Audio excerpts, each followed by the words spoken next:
I want to start by talking briefly about the Antiquities Act. This is a law passed over a century ago by Congress. It gives the president power unilaterally to declare national monuments. Now, there's a restriction in it that requires national monuments occupy no more land that is compatible, the smallest area compatible with the interest to be protected by the monument. These have become something of a political football in parts of the country, especially in my state. In Utah, President Clinton designated the Grand Staircase Escalante National Monument in 1996. President Obama added the Bears Ears National Monument in 2016, shortly before he left office. Now, both of these objections were made, both these designations were made over the objection of the people of Utah and their elected representatives.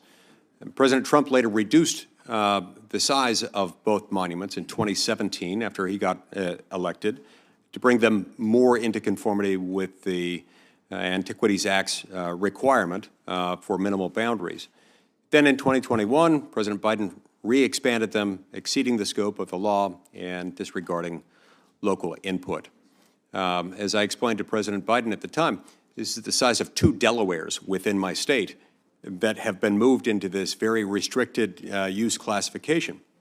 The point is not that there aren't beautiful things to protect in the state, but the line was drawn so big and the monument was made so expansive, in part because local leaders weren't consulted, and to the extent that they were heard, their counsel was ignored. So, Governor Burgum, I'd like to invite you to when you visit Utah, to meet with those whose voices were ignored by the Biden administration during those monument re-expansions.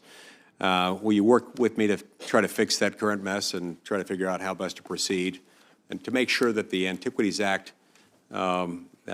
designated monuments don't exceed the restriction within the statute itself? Well, thank you, Senator Lee, for that important question. The 1905 Antiquities Act, of course, was signed into law by President Roosevelt himself, and it was, as you stated multiple times, it states very clearly that it's the smallest possible area to protect those objects to be protected, and its original intention was really to protect, as it says, antiquities, areas like, I would say, Indiana Jones-type archaeological protections.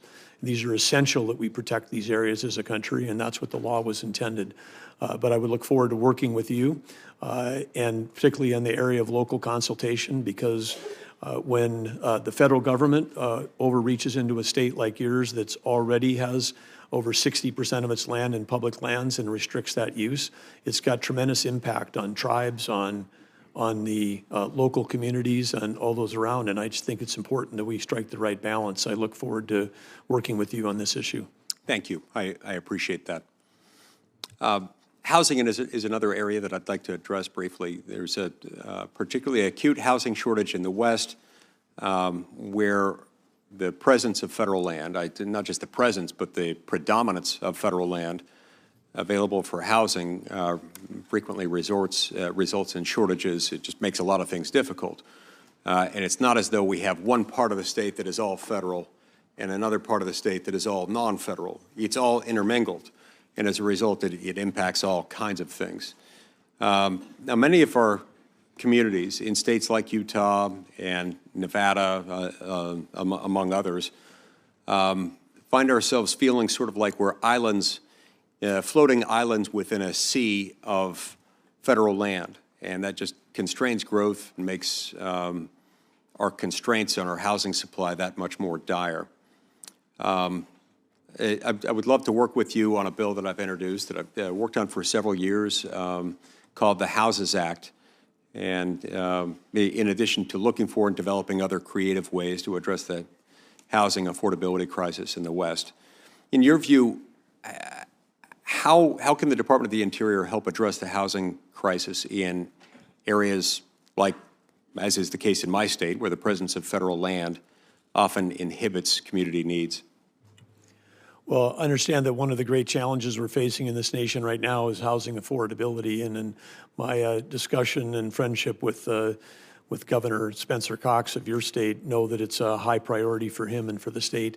I think there are opportunities for us to accomplish both. I mean, like I said, we're in a time of abundance. When we've got federal lands abutting urban areas, and we maybe have other areas that maybe need to be protected, like we've done in North Dakota as governor. Sometimes we've done land swaps, so we trade state land for private lands to provide better outcomes for both of those pieces of land. And I think there certainly are opportunities here. Public lands in general, some like the national parks, absolutely, we need to support and protect every single inch of those. But in other cases, we've got a multiple use scenario for our lands, and I believe there's pathways we can find, particularly in states like yourselves and others that have 50, 60% or more of your land held by the federal government, that we can find appropriate solutions to help address the housing. Look forward to working with you on that. Thank you, Governor. I see my time's expired.